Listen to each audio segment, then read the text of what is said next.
Di dalam diri seorang pemimpin itu Tuhan sama rakyat bersatu. Tuhan adalah rakyat, rakyat adalah Tuhan. Kalau pemimpin, apa itu ketua PJK, kepala PJKA, apa KAI atau presiden Republik Indonesia atau siapapun yang jadi pemimpin, termasuk pemimpin rumah tangga, di dalam dirinya itu ada Tuhan yang menyatu dengan istrinya dan anak-anaknya, dengan rakyatnya. Jadi itu manunggaling, menyatunya Tuhan dengan kawula, rakyat atau anggota keluarga dengan Tuhan. Jadi kalau Anda menyakiti, kalau Anda menyalahi Tuhan, rakyatmu sengsara. Kalau kamu menyakiti hati rakyat, Tuhanmu marah. Kan begitu. Itu namanya manunggaling kawula lan Gusti. Jadi saya kira mari kita, sebagaimana beliau tadi cerita kepada saya bahwa kereta api ini sudah diramalkan pada abad 11 oleh Prabu Panjalu Joyoboyo yang disebut Tanah Jawa Kalungan Wesi gitu ya. Kemudian ono kereta mabur ning awang-awang sapi turut itu untuk pesawat ya. Jadi ini adalah ekskalasi atau kontinuasi dari cita-cita dan aspirasi mbah-mbah kita zaman dahulu. Jadi kita tolong jangan meremehkan masa silam. Indonesia ini salah satu kelemahannya adalah tidak peduli pada masa silam. Ya, jangankan Joyoboyo, Presiden dan Menteri Pendidikan dan Kebudayaan tidak pernah menyebut Ki Hajar Dewantara. Padahal baru kemarin atau belum lama atau belum 2 abad toh. Itu aja tidak pernah disebut dan tidak pernah dipakai. Ki Hajar Dewantara mengajari bagaimana bikin pendidikan dengan sistem taman siswa. Sekarang yang pakai taman siswa adalah sebuah negara di Eropa, yaitu bukan Finlandia ya. Mereka meniru Ki Hajar Dewantara, kita sendiri meninggalkan Ki Hajar Dewantara, kita ikut Eropa modern gitu loh. Aku gak nyalah-nyalah, tapi kita sendiri memang tidak menghormati orang tua. Kita ini orang yang agak durhaka kepada nenek moyang kita. Begitu Indonesia jadi, maka dia meninggalkan Nusantara, kan gitu. Jadi Nusantara sudah tidak dianggap lagi. Sekarang tiba-tiba bikin ibu kota Nusantara. Seharusnya diproklamasikan dulu proklamasi Nusantara, kan gitu kan. Baru ada ibu kota Nusantara. Kalau enggak, yang di Kalimantan itu ibu kota Indonesia no, kan gitu kok, ibu kota Nusantara. Kemarin sudah kita proklamasikan Nusantara di tanah Mojopahit di Mojokerto oleh Mak Iya. Proklamasi Nusantara, meskipun tidak didengarkan oleh siapa-siapa dan tidak didengarkan siapa, saya tidak masalah. Karena Nabi Muhammad dulu bersyahadat juga tidak ada yang tahu kapan Nabi Muhammad bersyahadat. Kalau Ali jelas, Aisyah jelas, Umar, Utsman jelas. Tapi Nabi Muhammad dulu bersyahadatnya awalnya kapan? Ada tanggalnya? Orang mudeng tak. Maka saya juga tidak peduli. Pokoknya menurut saya ini negeri Nusantara, ini negara Nusantara. Bang misalnya Nusantara enggak ya Indonesia. Indonesia itu bikinan sosiolog dari Swedia dan Jerman. Kok kita malah melok wong, gitu kan? Wong kita punya diri kita sendiri gitu loh. Jadi seharusnya KAN, Kereta Api Nusantara. Tapi ya gak apa-apa, KAI kandung gak apa-apa, terus kadung lah, masuk kate dirubah terus babal lah, gak masalah. Asal semangatnya Nusantara, artinya menghargai seluruh faktor dan dimensi kenusantaraan di dalam sejarah kita. Nah, jadi ajaran mbah-mbah kita mengenai dismanagement atau mismanagement adalah dayo teko itu.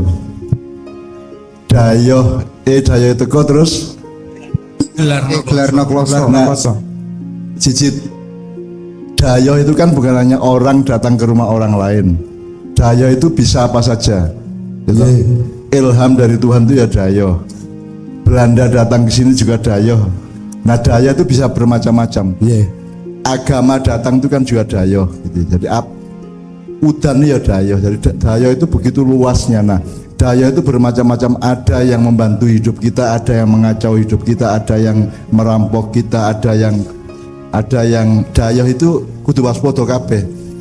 Makanya diperingatkan oleh mbah-mbah kita, dayo teko beberno kloso wis bener. Betul. Wis bener to, Cit? Iya, betul. Jebul klosone bedah. Nah, ternyata klosone bedah. Kudune diapake kloso bedah iki?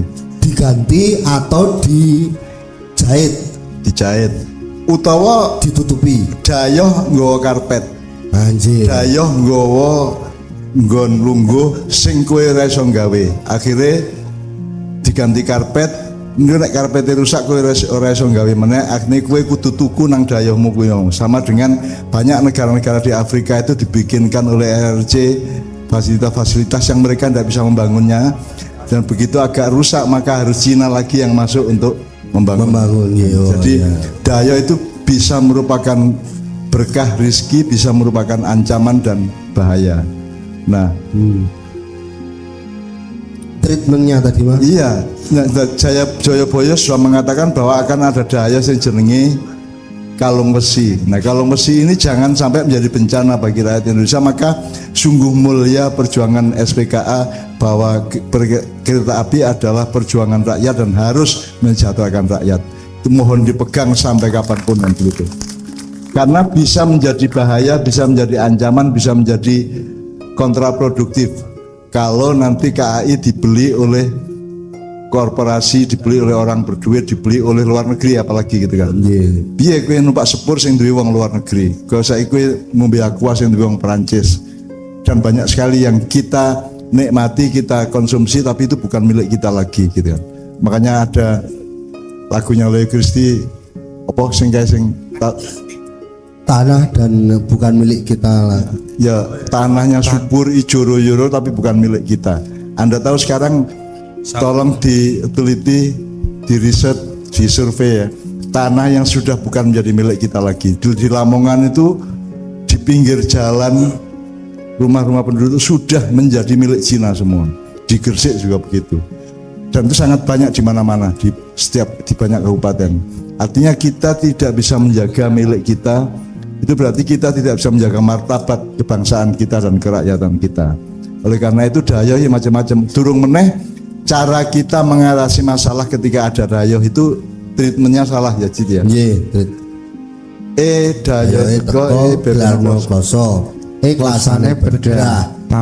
Tambalen jadah. Menurut kowe mau kan dijahit utawa tukoke kloso anyar, iki malah solusine di tambal jadah. Jebul nek kowe medaya nang omahe wong terus klosone tambalan jatah kowe gelem lungguh ora? Jadi kok kelet nek celanamu toh. Jadi tidak itu salah manajemen yang luar biasa. Kloso kok ditambal jatah.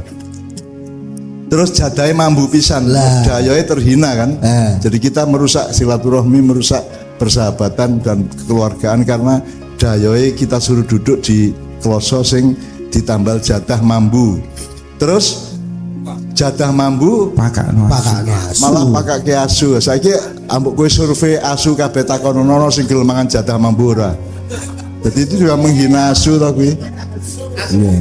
Salin musuh ini Mbah. Lah iya, jadi nyari musuh. Tamu jadi musuh, hewan jadi musuh kan karena ono asu kok dipakani jatah mambu kan gitu. Asine mah. Akhirnya asine mati. Asu mati solusinya kelekno kali, buang kali.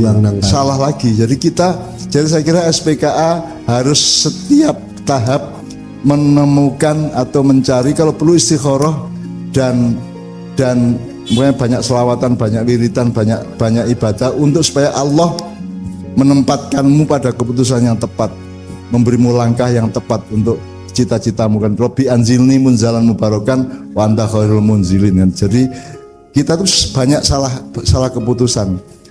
Tahun depan kita mengalami krisis pangan, krisis keuangan dan seterusnya karena kita tidak bisa bayar bunga hutang kita, dan yang menghutangi kita sudah tidak bisa menghutangi lagi. Dan kita akan mengalami, meskipun rakyat mungkin tetap tangguh-tangguh saja, menter-menter wae gitu ya. Tetapi kelas menengah ke atas akan mengalami, orang yang putaran modalnya cukup besar akan mengalami sesuatu yang nadir ya, sesuatu yang akan amblek kan gitu. Nah, kalau bisa dari individu kita, keluarga kita, organisasi kita atau apapun, jangan salah manajemen, jangan salah keputusan, jangan salah solusi. Pakono asu terus asune mati, ayo mati kita asu pakani jatah mambu kuwe kayak jatah mambu ya mati toh. Ya.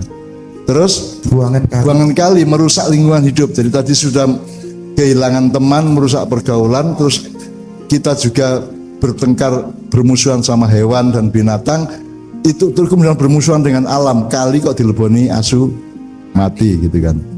Jadi itu salah lagi. Terus Kali ini banjir.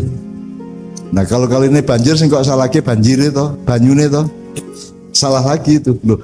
Orang ono banjir ki sing ono yang ada adalah pengelolaan tata ruang di tanah kita itu yang membuat banjir menjadi datang atau tidak menjaga metabolisme dengan tanah dan tanaman sehingga banjirnya muncul. Dan banjir tidak salah. Gunung Merapi meledos ya ora salah gunungnya, sing salah adalah antisipasi dan treatmentnya. Terus Elek kau pikir. elek no pinggir dialirkan di bagian pinggir itu ya. Salah ora Cid?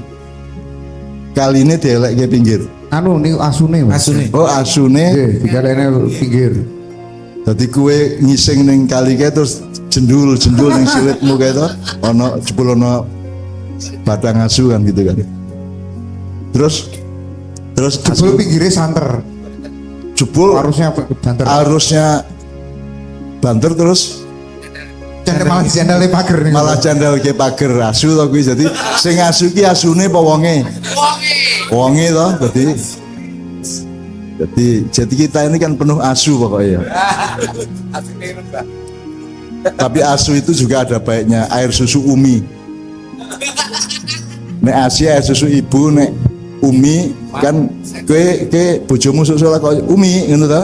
Oh berarti anakmu nyusu asu gitu, air susu Umi gitu kan. Itu.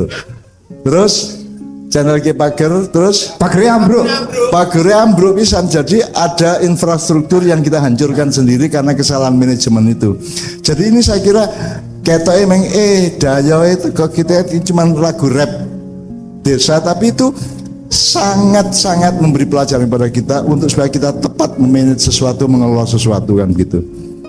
Terus saya biasa Mergo tak tubruk. Ah berarti di sing nubruk niku nggih. ya asune mati channel ke pager terus Pagere ambruk. ambruk terus Mergo tak tubruk. mergo tak nubruk. Sing nubruk sapa? Asu. Sing nubruk asu ya toh. Ya, itu. Asune sing tenanan wis mati, dadi sing nubruk adalah asu sing asli ya toh. Kan gitu kan gitu. Teman sekalian, jadi itulah sebabnya Kiai Kanjeng ini menggali yang sudah dilupakan orang, mengingat yang sudah dibuang oleh orang gitu ya, selalu menghidupkan yang sudah dibunuh oleh orang. Makanya Kiai Kanjeng tidak bisa menjadi sebuah kelompok, tidak bisa menjadi golongan mas. Kan ono golongan musik jazz, golongan band pop, ono golongan qasidah, ono golongan pemenang mas. Kalau di genre itu golongan dalam musik ya, golongan keroncong, golongan campur sari, golongan rock, golongan pemenang itu ya. Nanti ada beda-beda antara swing dengan apa meneh rek? Pang.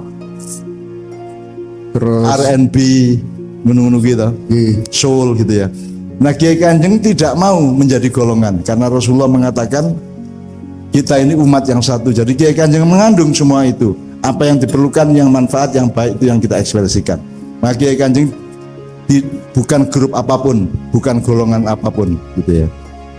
Nah, untuk itu kita rayakan bersama-sama. Mungkin kita buka respon dari bapak-bapak yang dari SPKA atau dari Anda semua gitu ya. Tapi sebelum itu kita tuntaskan, kita nikmati dulu bahwa kita ini satu umat. Kiai Kanjeng juga satu umat. Jadi Kiai Kanjeng itu kemana-mana menyelesaikan diri. Kita ikut festival jazz di Senayan, di Jakarta Fair. Kita pentas Arab klasik di Mesir, di 6 kota. Kiai Kanjeng juga melakukan banyak hal. Keroncongan, ada juga keroncongan Kiai Kanjeng. Terus jadi Kiai Kanjeng itu disebut NU ya NU, Muhammadiyah ya Muhammadiyah kabeh ya. Karena yang kita ambil jiwanya, kita ambil rohaninya, semangatnya, kebaikannya, fastabiqul khairatnya. Yang penting itu kita semua beda-beda, tapi tadi saya bilang sama beliau tadi, Allah mengatakan rahmat itu, perbedaan itu rahmat gitu. Tapi dibantah orang loh, faktanya perbedaan marak kerengan kok, cebong kerengan musuh Kadrun, Gerindra musuh PDIP misalnya gitu ya. PDIDW ya golongan-golongan Ganjar musuh sopo, Jokowi musuh sopo sapi turut. Jadi apa? Allah mengatakan perbedaan itu rahmat, itu artinya itu satu perintah dari Allah. Kalau kamu berbeda jadikan itu rahmat gitu maksudnya ngono. Maka Allah mengatakan perbedaan itu rahmat. Artinya secara implisit kalau kamu berbeda jadikanlah itu rahmat. Ono sing seneng rawon, ono sing seneng pecel, ono sing cawe wedok macam-macam to, kowe seneng sing bokonge gede, ono sing kowe sing seneng sing trepes, kowe sing seneng ono sing seneng sing apa ayu tapi gusine biru, jenjang badannya tapi sikile jebebeh misalnya, tapi turute sakarepmu, tapi perbedaan itu jadikan rahmat. Jadi saya kata Al-Quran, i'malu ala makanatikum inni amil fi makani, wahai SPKA bekerjalah di tempatmu dan aku bekerja di tempatku, tapi kita satu di dalam fastabiqul khairat, satu di dalam memperjuangkan kebaikan bersama untuk rakyat Indonesia. Itu pun sebenarnya untuk seluruh umat manusia. Karena nasionalisme itu rasis. Anda nggak setuju rasisme toh? Nasionalisme itu rasis. Artinya kalau mentang-mentang Anda seorang nasionalis Indonesia, apakah kalau ada orang Malaysia ketabrak motor orang kok tolong? Kan tetap kamu tolong. Karena sesungguhnya semua manusia itu satu umat. Wakana nasu umatan wahidatan. Jadi nasionalisme itu hanya perumusan pragmatis untuk menyebut persatuan sebangsa, itu nasionalisme. Tapi sesungguhnya kan yang harus bersatu kan semua bangsa. Kan kalau ada orang lain yang tidak Indonesia sengsara kan kita akan tolong. Demikian juga orang lain melihat kita sengsara kan mereka menolong kita. Jadi sebenarnya semua manusia itu, jadi nasionalisme itu sebenarnya universal, tidak ada nasionalisme negara, tidak ada nation state, yang ada adalah negara yang merupakan seluruh dunia. Tadi beliau menyebut inna arsalnaka wa ma arsalnaka illa rahmatan lil alamin. Jadi Rasulullah itu tidak untuk, jadi selama ini kan nyuwun sewu ya Bapak, kan wong sak dunya iki ngene mikire, oh Muhammad ya nabi ne wong Islam ngono to. Nek Yesus kaya wae wong Kristen ngono to. Nek Buddha Gautama wae wong Buddha ngono to. Salah apa bener kowe? Umat manusia Rasulullah itu Muhammad itu diutus Allah, disuruh Allah, diperintah Allah, dipaksa Allah untuk menjadi pemimpin dan pengayom seluruh umat manusia, bahkan rahmatan lil alamin. Alamin itu jamak dari alam, tidak hanya alam tapi alamin, alam. Ya alam manusia, alam binatang, alam jin, alam macam-macam, alam mandur, alam ghairu mandur, alam yang kelihatan, yang kasat mata dan yang tidak kasat mata. Jadi nabinya jin ya Muhammad, jin kaji yang Mekah, jin yang Pekalongan ya melu tuku kelambi batik sapi turute. Jin yang saya ini kan di Ma'ian kan sering saya ungkap subjek-subjek dari jin, nama-nama dari jin saya pakai untuk berdialog gitu ya. Dan jin-jin itu dia reflektif terhadap kehidupan manusia di tempat dia berada. Jadi kalau jin yang di Pekalongan ya bahasa Pekalongan, jin yang di Gerobokan ya dia merefleksikan budaya manusia Pekalongan. Karena jin itu ikut manusia. Meskipun Quran menyebutnya jin dulu baru manusia. Wa ma khalaqnal jinna wal insa, bukan wa ma khalaqnal insa wal jinna, tapi jin dulu baru manusia. Karena jin itu dia punya alam yang lebih rohaniah daripada kita. Ada banyak sekali penjelasan mengenai itu, tapi intinya adalah kita harus menjadi rahmatan lil alamin juga, tidak hanya Nabi Muhammad. Semuanya kita menjadi rahmat bagi kerikil di jalan, bagi sungai yang tercemar, bagi sampah yang ditaruh tidak di tempatnya, bagi apapun saja kita harus menjadi rahmat. Kita semua ini rahmatan lil alamin, kita semua. Maka ma'iyah juga tidak membatasi diri, al alamin. Jadi ma'iyah itu ma'iyan karo jin ya sering gitu loh ya. Yang petugas Kiai Kanjeng untuk alam jin itu masih Islamianto gitu ya. Nek alam vitalitas Mbah Geol. Ya. Pokoknya ada petugas masing-masing. Jadi kita di setiap tempat itu selalu menyapa semuanya, tidak ada satupun yang tidak kita sapa. Bahkan dalam tawasulan kita sapa semua malaikat sejumlah 26 yang kita ketahui. Tidak hanya 8 malaikat tapi 26 malaikat. Ada Sakhratus Syamsi, ada Zabani, ada macam-macam. Ya. Gitu ya. Oke, sekarang kita nikmati kebersamaan kita, kemesraan kita sebagai satu umat ini. Karena saya ikut berjuang, Pak paling orang aku kelingan jenengan aku mesti langsung dongake. Dan ingatanku kepada kalian, kepada SK itu akan merupakan doa kepada Allah agar supaya perjuangan kalian. Doa itu tidak harus eksplisit intelektual kognitif. Doa itu begitu sudah ada dimensinya, ada zatnya di dalam hati kita, dia sudah ekspresif doa. Dia sudah merupakan doa yang, karena Allah Maha tahu, Allah Maha mendengarkan. Innallaha sami'un basir itu kan. Di surat An-Nur ayat 35 itu Allah mengatakan Allah adalah cahaya langit dan bumi. Jadi bukan Allahu, kan kalimatnya Allahu nurus samawati wal ard mathalun nurihi kamiskatin fiyha misbah. Allah adalah cahaya itu sendiri. Ya. Bukan Allahu bukan Allah yunawir tapi Allahu nur. Allah adalah cahaya. Jadi kita ini sebenarnya adalah ekspresi Allah sendiri.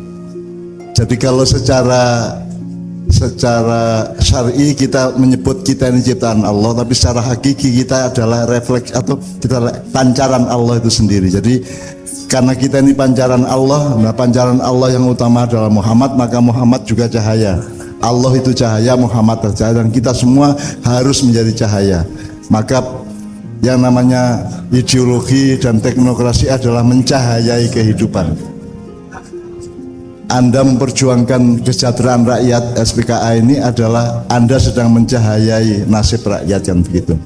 Jadi Allah itu, bahkan saya mungkin salah tapi saya curiga, saya berpendapat bahwa Allah itu tidak mengekspresikan kegelapan sama sekali. Allah tidak menciptakan kegelapan. Allah itu hanya menciptakan cahaya karena dirinya itu cahaya. Jadi semua yang terpancar itu cahaya. Kalau ada kegelapan itu kegelapan adalah cahaya yang ditutupi oleh manusia dan lain-lain itu ya. Jadi tidak ada kegelapannya, ada adalah cahaya yang ditutupi. Tidak ada kebencian, yang ada adalah cinta yang diingkari, kan gitu kan. Jadi hidup itu cahaya, dan sudah dinyanyikan oleh Mbak Salsa tadi, Huwa Nur. Huwa Nur itu, Huwa itu bisa Allah, bisa Muhammad, bisa kita semua. Kita semua adalah cahaya. Itu pertama. Yang kedua, Kiai Kanjeng ini sejak awal memang berjuang untuk supaya dia merupakan ekspresi cahaya bagi yang kemudian menjadi rahmatan lil alamin. Jadi Kiai Kanjeng itu tidak membatasi dirinya menjadi sebuah kelompok musik dengan genre tertentu atau aliran tertentu. Di Kiai Kanjeng itu membawakan ninting, pokoknya mengekspresikan apa saja yang mencahayai manusia, apa saja. Kalau cahaya bisa muncul dari lagu Jawa, lagu Jawa. Kalau cahaya muncul bisa dari lagu Barat, lagu Barat. Kalau cahaya bisa dari lagu Umi Kulsum, Umi Kulsum. Jadi Kiai Kanjeng itu berusaha alat-alatnya itu dijadikan alat yang universal, alat yang bisa memancarkan cahaya pada jenis apa saja, pada objek atau subjek apa saja. Makanya gamelannya menjadi bisa untuk ngiringi qasidah, bisa untuk ngiringi lagu Arab dan seterusnya. Itu ya. Jadi Kiai Kanjeng sejak awal, saya mohon maaf menyebut ketika Kiai Kanjeng ke Inggris yang kedua, ya tur ke Inggris kedua diundang oleh Islamic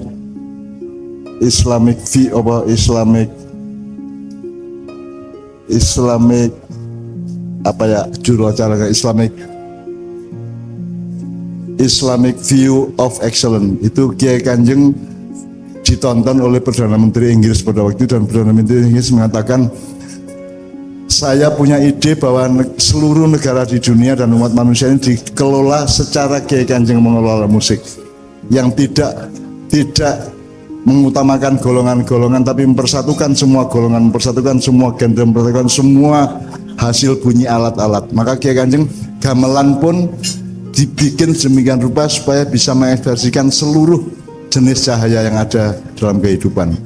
Jadi Kiai Kanjeng pentas Arab klasik di 6 kota Mesir, pentas jazz di Finlandia dan lain seterusnya ya, pentas macam-macam di 26 negara di dunia untuk mengekspresikan rahmatan lil alamin. Jadi itu tidak bisa dipahami oleh dunia musik, karena dunia musik tidak ada hubungannya. Di dunia modern musik itu adalah kesenian, menurut memang modern. Kesenian itu bukan pertanian, menurut. Nah, jadi cara pandang mereka memang seperti itu. Pertanian bukan perdagangan, perdagangan bukan politik, politik bukan agama, kan gitu cara kita mandang golongan-golongan.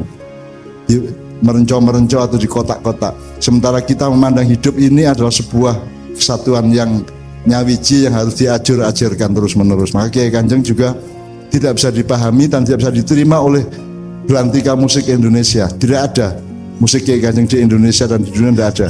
Tidak apa-apa. Kita bermusik tidak untuk umat manusia, kita bermusik untuk Allah dan siapa saja yang diridhoi oleh Allah Subhanahu wa taala, kan begitu. Jadi kita enggak diterima, enggak apa-apa. Yang kita takut adalah kita ini bersyahadat kepada Allah tapi Allah tidak mengakui kita. Kita mengakui Allah tapi yang paling celaka kalau Allah tidak mengakui kita. Kalau Kiai Kanjeng dan saya tidak diakui oleh Indonesia, oleh manusia, tidak masalah. Tapi kalau sampai Allah tidak mengakui kami, tidak mensyahadati kami, itu yang masalah. Mensyahadatinya mempersaksikan, bersaksi kan gitu. Jadi kita selalu berjuang untuk ridho kepada Allah, tapi kan yang nomor satu bukan kita ridho sama Allah, nomor satu adalah Allah ridho ke kita. Seringkali kita tidak lengkap. Kan kalimatnya ya ayyatuhan nafsul mutmainnah irji'i ila rabbiki rodiyatan mardiyah. Rodiyah dulu supaya mardiyah. Kita ridho dulu kepada Allah supaya Allah ridho kepada kita. Untuk apa kita rodiyatan tapi tidak mardiyah? Untuk apa kita ridho kepada Allah, Allah tidak ridho kepada kita? Maka SPKA, saya, Kiai Kanjeng dan semua Anda ini selalu berjuang untuk mendapat ridho Allah, dan mohon Allah juga ridho kepada kita, karena kita tidak ridho kepada apapun selain Allah, gitu. Jadi saya kira itu seperti agak terlalu filosofis, tapi sebenarnya itu sangat-sangat sederhana kok, dengan mudah diterjemahkan. Ridho itu kan masalah sederhana. Kue ngeranyak karo bapakmu kan hasilnya tidak ridho, bapakmu tidak ridho. Kue ngeranyak nang ibumu, kue ngeranyak nang koncomu, kue berbuat yang tidak baik kepada sesama, itu kan hasilnya langsung tidak ridho gitu. Jadi ridho itu bukan masalah tinggi, ridho itu masalah sehari-hari, masalah biasa. Kue mangan sego mergo kue ridho karo sego, dan tak dongake sego ya ridho karo kue. Nek segone ra ridho karo kue ketemu loro, kan begitu. Jadi saya doakan Anda itu meridhoi semua yang sudah ditakdirkan oleh Allah, Anda ridho. Saya ridho kepada seluruh penderitaan hidup saya. Saya ridho kepada seluruh cobaan dan ujian yang saya alami. Saya ridho kepada semua yang saya rasakan dan yang menimpa diri saya ridho. Mudah-mudahan itu membuat Allah ridho kepada saya, karena yang nomor satu bukan saya ridho kepada Allah, nomor satu adalah Allah ridho kepada saya. Rodiyatan mardiyah, kan gitu. Anda orang Jawa harus bangga bahwa orang Jawa pandai bikin musik Melayu, meskipun orang Melayu agak kurang bisa bikin musik Jawa. Orang Jawa bisa bikin musik Barat, orang Jawa bisa bikin musik Arab. Kiai Kanjeng bisa membawakan macam-macam musik di dunia, tapi tidak mungkin orang Barat nembang Jawa, orang Arab nembang ilir-ilir ya angel lah. Gue keliru ain terus ailir tandure tandure bos tumilir lain. Jadi kalau orang Jawa itu alhamdulillah tegas gitu. Tegas. Medok itu agak negatif kesannya, tapi sebenarnya itu tegas. Nek A ya A, B ya B. Nek Barat ora cetha loh. A diwaca E. Misalnya apa wis? Apa? Wong Malaysia nek nyebut Air Asia ES ya. Para penumpang Asia sekalian ora cetha gitu loh. Mbok sing cetha kaya wong Jawa, medok. Medok itu selama ini dinegatifkan oleh pandangan nasional, padahal medok itu adalah keteguhan, ketegasan. Cetha gitu loh. Wong Jawa iki B ya B, D ya D, D ya D, beda D karo D. Pentil karo pentil beda kan. Wedi karo wedi beda. Kalau orang Jawa bisa, kalau orang Barat, orang Arab susah itu. Kalau orang Jawa cetha, iki pentil urusannya karo sepeda, Nek iki pentil IT IT ET plus L. Ini bang Jawa cetha itu. Mbak Geol. IT ahli IT itu ekstraterestrial, tapi lu tambah L kan jadi. Sebab di Ma'iyana ada Mas ono wong edan, dan saya itu jangankan sama orang sesama kita yang saling waras satu sama orang gila itu saya tampung di panggung, saya naikin panggung. Tentu Kiai Kanjeng sangat bahagia kalau ada orang gila naik panggung. Dan itu kita tampung dan tak elus, tak dekep, tak bisi sidik dhek manut. Ning ono sing manut nyembrontak. Jadi ono ibu-ibu nganggo rok umur 50-an ngono kae, ora karuan ngono kae. Maju nang panggung tak jak melu selawatan, dia iso selawatan, tapi di tengah selawat itu dia bengok. Ono kuwi. Ya itu resiko dari silaturahmi gitu ya. Ono kuwi sing kaya ngono kuwi masyaallah. Jadi Kiai Kanjeng itu bahkan miso dan saru itu kita taklukkan supaya menjadi kemesraan, ya. Kan gue ngomong asu mah seneng banget toh. Asu seneng banget. Jadi asu di situ bukan sesuatu yang menyakiti orang. Asu yang Anda ucapkan itu asu yang Anda nikmati bersama. Itu bagian dari kemesraan. Jadi mari kita kelola kata, kelola perusahaan, kelola organisasi, kita kelola musik, kita kelola apa saja menjadi keindahan hidup gitu kan. Itu maknanya seperti itu gitu. Umat itu artinya saudara seperibuan. Jadi kita ini ibunya sama, yaitu Allah Subhanahu wa taala mengekspresikan ada kita seperibuan. Kalau masyarakat adalah orang yang berkumpul berserikat. Kalau apa? Rakyat adalah kumpulan orang yang memegang kedaulatan suatu wilayah. Itu rakyat. Jadi rakyat, masyarakat, umat itu beda. Nah, kita ini satu umat, kata Allah, yehel wa kana nasu umatan wahidatan. Semua manusia itu satu umat. Artinya dia berasal dari ibu kehidupan yang sama. Oleh karena itu kita hanya sedikit seperti ini, mari kita jadi satu umat beneran. Artinya kita punya perjuangan yang sama meskipun wilayahnya berbeda. Sing jenenge masakan itu lombok karo uyah karo brambang karo bawang karo kecambah karo apa, perjuangannya sama, memperindah dan memperenak makanan. Jadi meskipun kita kecambah, yang lainnya adalah ketumbar apa merico apa uyah atau apapun, tapi perjuangannya sama. Jadi kita semua ini satu umat, maka seluruh unsur makanan itu adalah satu umat, sebagaimana kita semua adalah satu umat. Koyok menungso iku ono uteke, ono atine, ono jantunge, ono ginjele. Itu harus ada formasi yang tepat dalam setiap organisasi sebagaimana manusia. Orang Jawa itu kalau transmigrasi ke daerah lain, ke Sumatera, ke kemanapun saja, mereka itu lengkap. Ono sing ahli pertanian, ono sing ahli kesenian, gamelan, ono sing ahli agama, ono sing ahli pengobatan dan seterusnya, semua lengkap. Jadi mohon SPK atau anak-anak perusahaan yang lain dari KAI itu melengkapi dirinya supaya ada keseimbangan dan kerjasama antar semua energi-energi dan fungsionaris untuk menjaga KAI di dalam persatuan menjadi milik rakyat itu ya. Nah, panjenengan adalah soiman. Soiman itu artinya orang yang keahliannya berpuasa. Puasa adalah Anda boleh makan tapi Anda memilih tidak makan karena satu prinsip. Nah KAI harus ya nek nuruti korporasi, nek nuruti wong duwe yang mungkin gatel untuk ngedol gitu ya. Tapi Anda bertahan puasa, Anda bertahan untuk tidak, karena soiman adalah orang yang berani bilang tidak dan berani berlaku tidak ketika dia bisa iya, sebenarnya kan begitu. Nah, saya kira sangat relevan dan sangat nyata keperluan KAI, SPKA maupun seluruh anak perusahaan yang lain bahwa mereka harus berpuasa demi kesejahteraan rakyat bersama, dan rakyat tidak boleh dimiliki oleh siapapun yang lain, karena rakyat adalah pemilik sejati dari sebuah negara dan semua anak-anak perusahaan di negara itu gitu. Martabat itu paling tinggi dalam jiwa manusia. Kalau misalnya namanya darajah, kalau Anda punya derajat, kalau sampai Anda kompromi itu kan. Jadi Anda jaga martabat, jaga derajat. Ada rojah kalau dalam Al-Quran itu ya. Sehingga Anda semua adalah perwakilan dari Allah dan rakyat Indonesia. Anda semua adalah waliullah, Anda adalah aulia.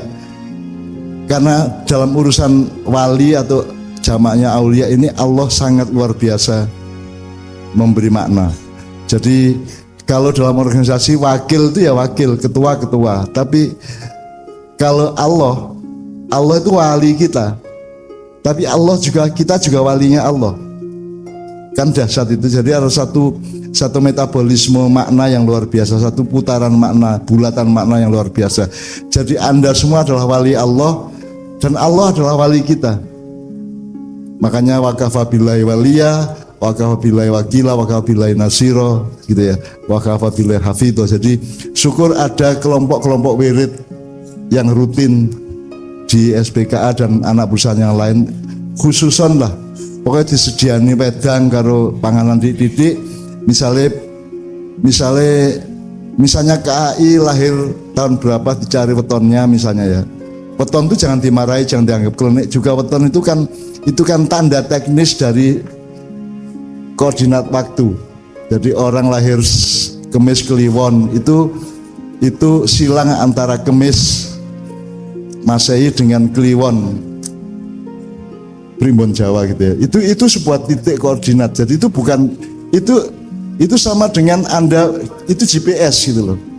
Jadi weton itu GPS Anda. Jadi Anda jangan tergesa-gesa menuduh itu klinik atau syirik dan seterusnya. Syirik itu hanya kalau kita menuhankan selain Allah. Kalau memperhitungkan yang baik itu hari Jumat misalnya, karena Jumat itu dalam sejarah punya tanda-tanda tertentu gitu ya. Maka kita pilih Jumat tidak masalah, bukan klinik, itu bukan syirik, bukan bid'ah, bukan segala macam. Itu adalah ilmu manusia mengamati waktu dan kehidupan. Karena waktu itu beda. Di apa-apano subuh karo maghrib seje. Gak podo zuhur karo tengah wengi, gak podo.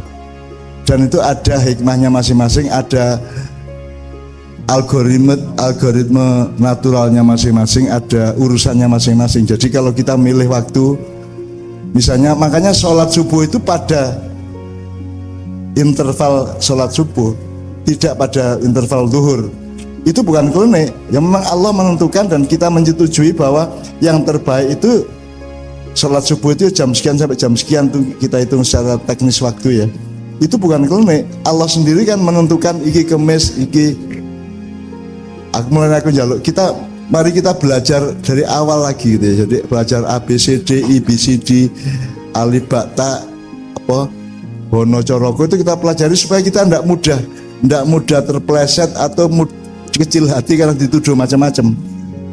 Jangan mudah kecil hati, asal kita mengerti persis apa yang kita lakukan, maka kita tidak akan kecil hati. Kita akan teruskan perjuangan kita kan gitu. Jadi misalnya ngantuk diuring-uring itu human error gitu ya, segala macam ya. Nah itu berarti sistemnya dong yang tidak benar dong. Sistemnya kok tidak memperhatikan bahwa manusia itu harus ngantuk. Ngantuk itu wajib, bukan wajar, wajib. Menungsa ku wajib turu, gak turu bongkok kon ya, modar kowe wajib turu sedino sekian jam. Terserah mungkin ada yang 8 jam, 6 jam, saya 2 jam misalnya ya.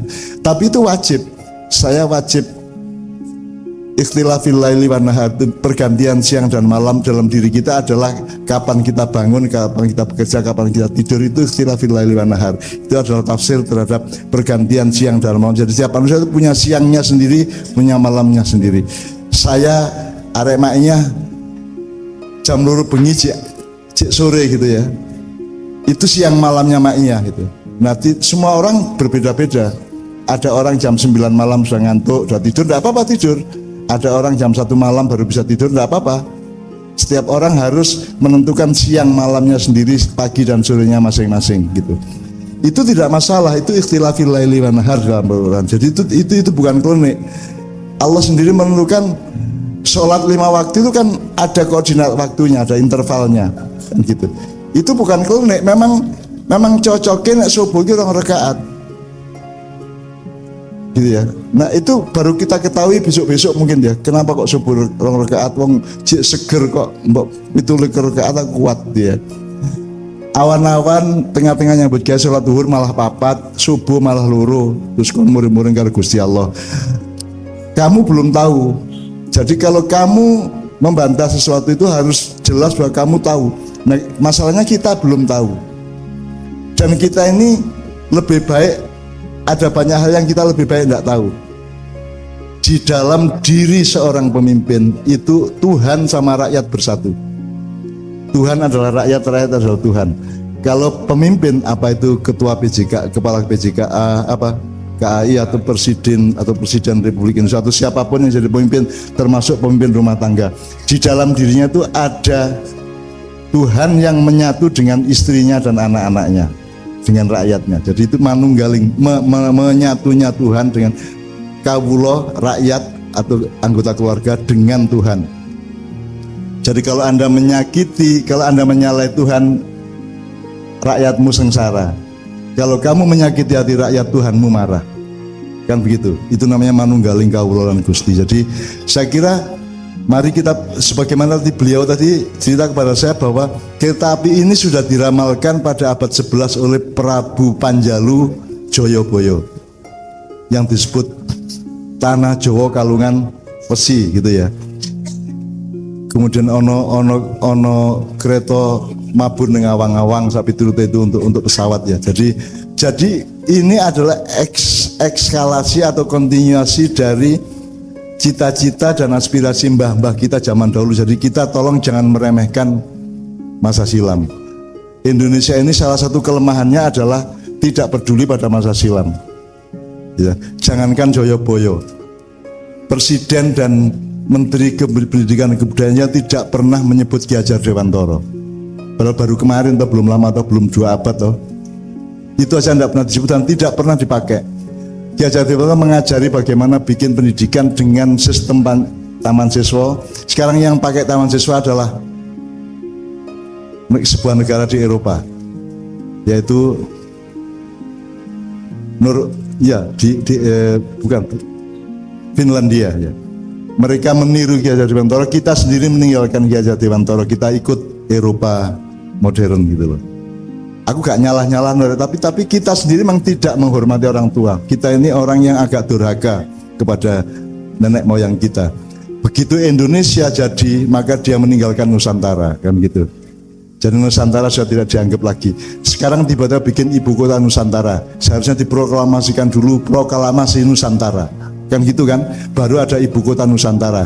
Kalau enggak, yang di Kalimantan itu ibu kota Indonesia no, kan gitu kok ibu kota Nusantara. Nah, kemarin sudah kita proklamasikan Nusantara di Tanah Mojopahit di Mojokerto oleh Mak Iya. Proklamasi Nusantara, meskipun tidak didengarkan oleh siapa-siapa dan tidak didengarkan siapa, saya tidak masalah. Karena Nabi Muhammad dulu bersyahadat juga tidak ada yang tahu kapan Nabi Muhammad bersyahadat. Kalau Ali jelas, Aisyah jelas, Umar, Utsman jelas, tapi Nabi Muhammad dulu bersyahadatnya awalnya kapan? Ada tanggalnya? Orang mudeng tak kue. Maka saya juga tidak peduli. Pokoknya menurut saya ini negeri Nusantara, ini negara Nusantara. Bang misalnya Nusantara enggak ya Indonesia. Indonesia itu bikinan sosiolog dari Swedia dan Jerman. Kok kita malah melok wong, gitu kan? Wong kita punya diri kita sendiri gitu loh. Jadi seharusnya KAN, Kereta Api Nusantara. Tapi ya gak apa-apa, KAI kandung gak apa-apa, terus kadung lah, masuk kata Eropa terus babal lah, gak masalah. Asal semangatnya Nusantara, artinya menghargai seluruh faktor dan dimensi kenusantaraan di dalam sejarah kita. Nah, jadi ajaran mbah-mbah kita mengenai dismanajemen atau mismanajemen adalah dayo teko itu. Dayo teko terus gelarno kloso. Nah, cicit dayo itu kan bukan hanya orang datang ke rumah orang lain. Dayo itu bisa apa saja. Gitu. Ilham dari Tuhan itu ya dayo. Belanda datang ke sini juga dayo. Nah, dayo itu bisa bermacam-macam. Agama datang itu kan juga dayo. Gitu. Jadi udan ya dayo. Jadi dayo itu begitu luasnya. Nah, dayo itu bermacam-macam. Ada yang membantu hidup kita, ada yang mengacau hidup kita, ada yang merampok kita, ada yang dayo itu kudu waspada kabeh. Makanya diperingatkan oleh mbah kita daya teko beberno kloso wis bener. Betul. Wis bener to Cid? Iya, betul. Jebul klosone Bedah. Klosone Nah, bedah. ternyata klosone bedah. Kudune diapake kloso bedah iki? Diganti atau Dijahit. Utawa ditutupi. dayoh nggawa karpet. Anjir. Dayoh nggawa nggon lungguh sing kowe ora iso gawe. Akhire diganti karpet. Nek karpete rusak kowe ora iso gawe meneh, akhirnya kowe kudu tuku nang dayohmu kuwi. Sama dengan banyak negara-negara di Afrika itu dibikinkan oleh RRC fasilitas-fasilitas yang mereka tidak bisa membangunnya, dan begitu agak rusak maka harus Cina lagi yang masuk untuk membangun. Jadi dayoh itu bisa merupakan berkah rizki, bisa merupakan ancaman dan bahaya. Nah, treatmentnya tadi mah. iya, Joyoboyo sudah mengatakan bahwa akan ada daya yang jenenge kalung besi. Nah, kalung besi ini jangan sampai menjadi bencana bagi rakyat Indonesia. Maka sungguh mulia perjuangan SPKA bahwa kereta api adalah perjuangan rakyat dan harus mensejahterakan rakyat. Itu mohon dipegang sampai kapanpun nanti itu. Karena bisa menjadi bahaya, bisa menjadi ancaman, bisa menjadi kontraproduktif kalau nanti KAI dibeli oleh korporasi, dibeli oleh orang berduit, dibeli oleh luar negeri apalagi gitu kan. Piye kowe numpak sepur sing duwe wong luar negeri, kowe saiki kowe ngombe aqua sing duwe wong Perancis. Dan banyak sekali yang kita nikmati, kita konsumsi tapi itu bukan milik kita lagi gitu kan. Makanya ada lagunya Leo Christie apa sing Tanah dan bukan milik kita lah. ya tanahnya subur ijo royoro tapi bukan milik kita. Anda tahu sekarang tolong diteliti, diriset, disurvei ya, tanah yang sudah bukan menjadi milik kita lagi. Di Lamongan itu di pinggir jalan rumah-rumah penduduk sudah menjadi milik Cina semua. Di Gresik juga begitu. Dan itu sangat banyak di mana-mana, di banyak kabupaten. Artinya kita tidak bisa menjaga milik kita. Itu berarti kita tidak bisa menjaga martabat kebangsaan kita dan kerakyatan kita. Oleh karena itu dayoh ya macam-macam. Durung meneh cara kita mengatasi masalah ketika ada dayoh itu treatmentnya salah ya Cid ya. Dayoh teko belarno kloso. Kelasane bedah. Tambalen jadah. Menurut kowe mau kan dijahit utawa tukoke kloso anyar, iki malah solusine tambal jadah. Jebul nek kowe medaya nang omahe wong terus klosone tambalan jatah kowe gelem lungguh ora? Jadi kok kelet di celanamu toh. Jadi tidak itu salah manajemen yang luar biasa. Kloso kok ditambal jadah. Terus jadahe mambu pisan, dayoe terhina kan. Jadi kita merusak silaturahmi, merusak persahabatan dan kekeluargaan karena dayoe kita suruh duduk di kloso sing ditambal jatah mambu. Terus jatah mambu malah pakake asu. Saiki ambek kowe survei asu kabeh takonono sing gelem mangan jatah mambu ora. Jadi itu juga menghina asu to kuwi. Iya. Salin musuh ini, Mbah. Lah iya, jadi nyari musuh. Tamu jadi musuh, hewan jadi musuh kan karena ono asu kok dipakani jatah mambu kan gitu. Akhirnya asine mati. Asu mati, solusinya kelekno kali, buang kali. Salah lagi. Jadi saya kira SPKA harus setiap tahap menemukan atau mencari, kalau perlu istikharah dan banyak selawatan, banyak wiritan, banyak ibadah untuk supaya Allah menempatkanmu pada keputusan yang tepat, memberimu langkah yang tepat untuk cita-citamu kan. Robbi anzilni munzalan mubarakan wa anta khairul munzilin kan. Jadi kita tuh banyak salah keputusan. Tahun depan kita mengalami krisis pangan, krisis keuangan dan seterusnya karena kita tidak bisa bayar bunga hutang kita, dan yang menghutangi kita sudah tidak bisa menghutangi lagi. Dan kita akan mengalami, meskipun rakyat mungkin tetap tangguh-tangguh saja, menter-menter wae gitu ya.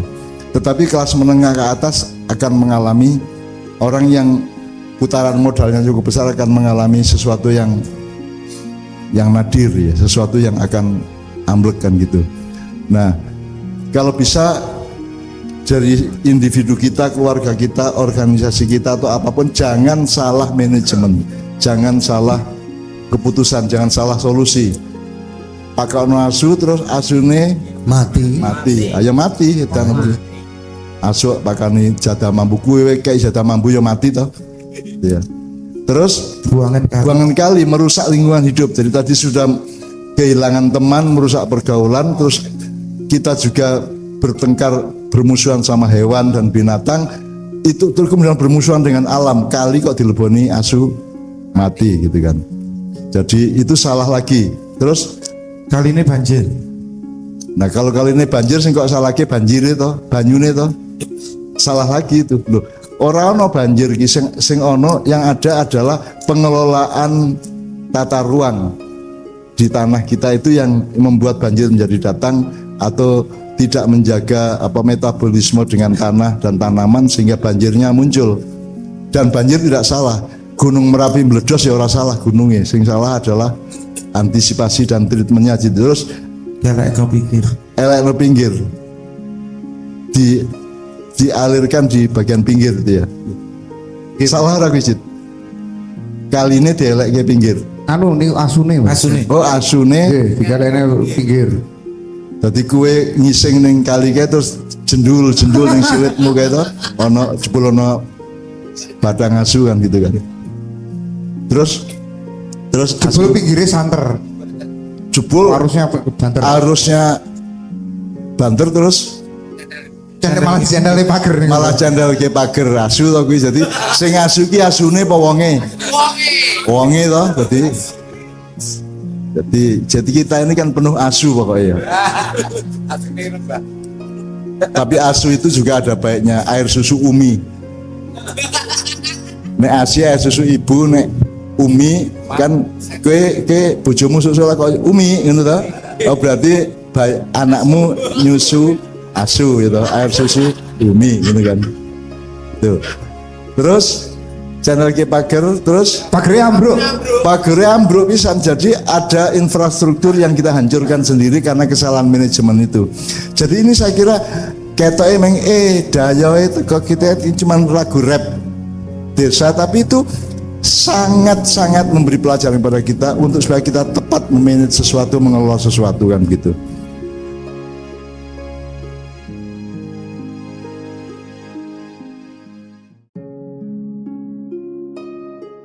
Assalamualaikum warahmatullahi wabarakatuh.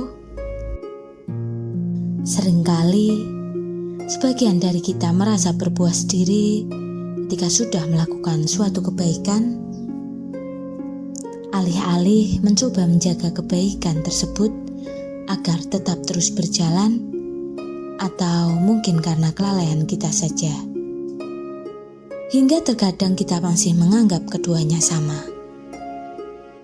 Kalau begitu, coba sekarang kita tengok bersama, bukankah yang namanya menjaga berarti berusaha untuk terus membuatnya terjaga?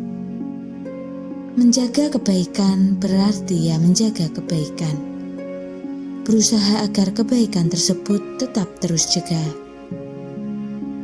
Sekarang, jika kita melakukan sesuatu kebaikan, walaupun hanya sekali misalnya, apakah ada jaminan akan terjaganya kebaikan ini? Tentu dan belum tentu. Pun juga jika kita berusaha melakukannya berulang kali, belum tentu juga kebaikan tersebut akan tetap terjaga. Karena akan ada banyak faktor yang mempengaruhinya, akan tetapi setidaknya dengan terus berusaha melakukannya berkali-kali, berulang-ulang, akan sedikit lebih banyak peluang keterjagaannya daripada ketika kita hanya melakukan sekali. Memang untuk menjaga dibutuhkan tenaga yang jauh lebih ekstra daripada hanya sekedar melakukannya sekali saja. Saking beratnya pekerjaan menjaga ini, sampai-sampai ada yang menyatakan istiqomah lebih baik dari 1000 karomah. Padahal satu karomah saja sudah sangat istimewa, apalagi ini sampai ditegaskan lebih baik dari 1000 karomah. Bukankah ini semacam kode bahwa istiqomah salah satu upaya untuk menjaga bukanlah sesuatu yang biasa saja? Istiqomah menjaga bukanlah pekerjaan yang hanya bisa dipandang sebelah mata. Lebih sederhananya lagi, kalau kita masih sangsi akan kemuliaan pekerjaan menjaga ini, ada baiknya coba kita bertanya kepada Pak Tani. Kita belajar kepada Pak Tani, lebih gampang mana antara menanam tanaman dengan merawat tanaman tersebut. Menanam hanya butuh waktu 1 kali saja cukup, sedang merawat membutuhkan energi yang jauh lebih besar. Ia membutuhkan kesabaran dan kesungguhan untuk melakukannya berulang kali. Tak ayal sering kita diperdengarkan dengan ungkapan bahwa menanam itu mudah, yang sulit adalah merawatnya. Itulah mengapa merawat dan menjaga menjadi sesuatu yang sangat istimewa. Bahwa pekerjaan ini membutuhkan kesabaran, ketelatenan, dan kesungguhan yang luar biasa. Bahwa pekerjaan ini pula lah yang nantinya sedikit banyak akan berperan dalam menentukan bagus tidaknya tanaman kita. Apalah artinya sebuah tanaman jika kemudian tak ada yang merawatnya, tidak ada yang menjaganya, ataupun mengurusinya. Berbicara tentang ketelatenan, menjaga, di Ma'iyah kita dianugerahi para guru yang begitu telaten serta istiqomah menjaga tanaman-tanamannya. Misalnya Cak Fuad, beliau termasuk salah satu dari yang sangat menjaga keistiqomahan. Hal ini dapat dilihat dari laku beliau yang masih selalu dan terus sabar membersamai para jamaah Ma'iyah Sinau selama bertahun-tahun. Bahkan tak hanya CM saja, di luar sana hampir setiap hari beliau menemani orang-orang yang menjemput hidayah Allah Subhanahu wa Ta'ala dengan menggeluti ilmunya. Dan ini terus saja berlanjut hingga kini, hingga saat ini, sampai pada saat orang-orang seusia beliau mulai mengeluhkan kesehatannya. Tekad istiqomah beliau dalam mempelajari dan menyampaikan ilmu sangat kuat. Meskipun tidak ada yang datang, tidak apa-apa, tidak masalah, kami akan tetap mengaji. Begitu kurang lebih yang beliau tuturkan di tengah-tengah cerita beliau tentang padang bulan. Bahwa beliau akan tetap berusaha datang setiap bulannya, tidak peduli jemaah banyak yang datang ataukah tidak, yang jelas beliau akan tetap berusaha datang untuk mengaji di sana. Paling tidak kalaulah tidak ada satupun jemaah yang datang, beliau akan tetap mengaji bersama keluarga. Kesungguhan niat istiqomah ini pula lah yang membuat beliau lebih suka menghadiri majelis ilmu yang berkesinambungan. Kalau berlanjut, nanti saya bisa menyiapkan materi-materinya apa saja. Karena menurut beliau, mempelajari suatu ilmu tidak bisa hanya sekali 2 kali saja. Butuh kesabaran dan waktu yang terus berkelanjutan agar bisa mempelajarinya secara menyeluruh. Betapa beliau sangat tulus dan sungguh-sungguh memancarkan sebagian ilmunya. Bahkan tidak hanya sekedar memancarkan saja, beliau juga turut berupaya menjaga keistiqomahannya. Di tengah segala kesibukan dan juga usia beliau yang semakin senja, beliau tetap saja tulus mendatangi dan melayani siapapun yang datang untuk berguru kepadanya. Sedangkan di luar sana, tidak sedikit yang mulai mengenyampingkan profesi pendidik atau menyampaikan ilmu. Terlalu fokus pada seragam penyampai ilmu sampai-sampai lupa akan esensinya tersebut.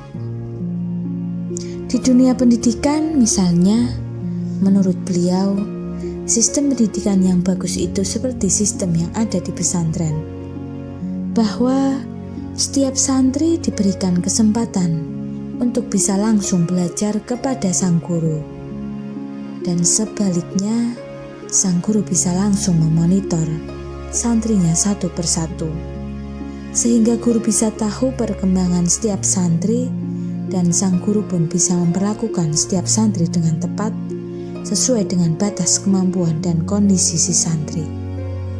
Tidak seperti sekarang ini yang seolah menuntut semua siswa diperlakukan sama. Semua dipukul rata. Pada saat di luar sana umat mulai dicekoki dengan ibadah kaku, beliau pun hadir dengan membawa silmi. Di luar sana kita didekte bahwa yang namanya ibadah hanya yang ini dan itu, bahwa matematika manusia dipaksakan untuk menghitung-hitung ganjaran semua amal itu, sampai-sampai lupa kalau amal tak hanya dihitung saja, tapi ditimbang juga. Sedang wilayah ini sama sekali bukanlah area kita. Bagaikan air yang mampu menembus segala sisi dengan kelembutannya, beliau pun mencoba mengurai tembok-tembok ibadah kaku itu dengan segala kerendahan hatinya. Keluasaan ilmu dan kejernihan beliau mampu menjamah semesta yang jauh lebih luas, hingga ibadah tak hanya soal ini dan itu, bahwa amal ibadah tidak hanya untuk orang-orang tertentu. Semua bisa beribadah, semua bisa mendekat kepada Sang Pencerah dari segala arah. Tak peduli seorang ustadz, kiai, satpam, tukang parkir, sampai tukang cuci, semua berkesempatan untuk menuju Sang Sejati. Suatu ketika beliau pun pernah bercerita bahwa ada seorang satpam perumahan yang sangat ingin sholat subuh berjamaah. Sampai-sampai si satpam pun meninggalkan pos penjagaannya guna ikut sholat subuh berjamaah. Tak disangka-sangka ternyata ada yang memanfaatkan kesempatan ini. Dan terjadilah kasus kemalingan di perumahan tersebut. Dari contoh tersebut, Cak Fuad pun menyatakan bahwa menjaga pos satpam, menjalankan amanah ataupun pekerjaan yang dititipkan kepada kita dengan sebaik semampu kita juga termasuk ibadah. Artinya, ibadah itu sangat luas. Meminjam bahasa Cak Fuad, bahwa kebaikan-kebaikan itu sangatlah luas dan tentu kita akan sangat kewalahan jika harus melakukan semuanya. Mengingat keterbatasan kita sebagai manusia, karenanya menjangkau kebaikan yang kita bisa, itu pun sudah lebih dari cukup. Meskipun semakin banyak yang bisa kita jangkau, pastinya juga akan semakin bagus pula. Tentu masih banyak lagi buah-buah pemikiran dari keistiqomahan beliau selama ini. Hanya saja keterbatasan saya dan kami sejalah yang masih belum mampu menjangkau semuanya. Dan lagi-lagi hanya ucapan beribu terima kasih beriring takzim yang bisa saya haturkan kepada beliau atas semua yang telah beliau pancarkan selama ini. Hingga akhirnya, semoga beliau selalu senantiasa terjaga dan dijaga. Semoga tetap dilimpahkan energinya untuk selalu membersamai kita, mengupayakan cahaya dan cinta, juga kekasih Allah Subhanahu wa Ta'ala. Sekian, semoga bermanfaat. Wassalamualaikum warahmatullahi wabarakatuh.